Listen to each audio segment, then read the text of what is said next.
дар натиҷаи амалҳои ваҳшатангезу даҳшатбор ва разилонаи террористони наҳзатӣ фарзандони фарзонаи миллат ки кишвари маҳбубамонро бо заҳмату машаққатҳои бемисл ба ҷаҳониён муаррифӣ карданд, ба таври ваҳшиёна ба қатл расонида шуданд ки бо шуниданаш ҳар инсон ангушти ҳайрат мегазад ва аз он афсӯс мехӯрад ки дар байни ин миллати кӯҳанбунёд ва ин ватани азизамон ҳамин гуна ноҷавонмардон, нотавонбинон, ҳасудхӯрон, аҳримансиратон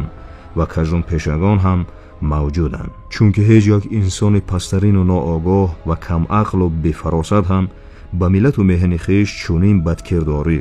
хиёнаткорӣ, душманӣ ва ноҷавонмардиро раво намебинад. вале нисбат ба мардуми кишвари мо экстремистону террористони наҳзатӣ тавонистанд ки чунин амалҳои зишт ва кирдорҳои разилонаро анҷом диҳанд. имрӯз зарур ва ногузир аст ки то аҳли ҷомеа дарк намоянд ки беш аз 100 нафар донишмандон, фарҳангиён, рӯзноманигорон ва дигар шахсиятҳои соҳибноми меҳанро маҳз бо дастури ташкилоти террористии экстремистии собиқ ҳизби наҳзати исломӣ ба қатл расонида буданд. санаду далелҳои собитшуда аз он шаҳодат медиҳад ки куштори сиёсатмадорону олимон ва фарҳангиёну рӯзноманигорони шинохта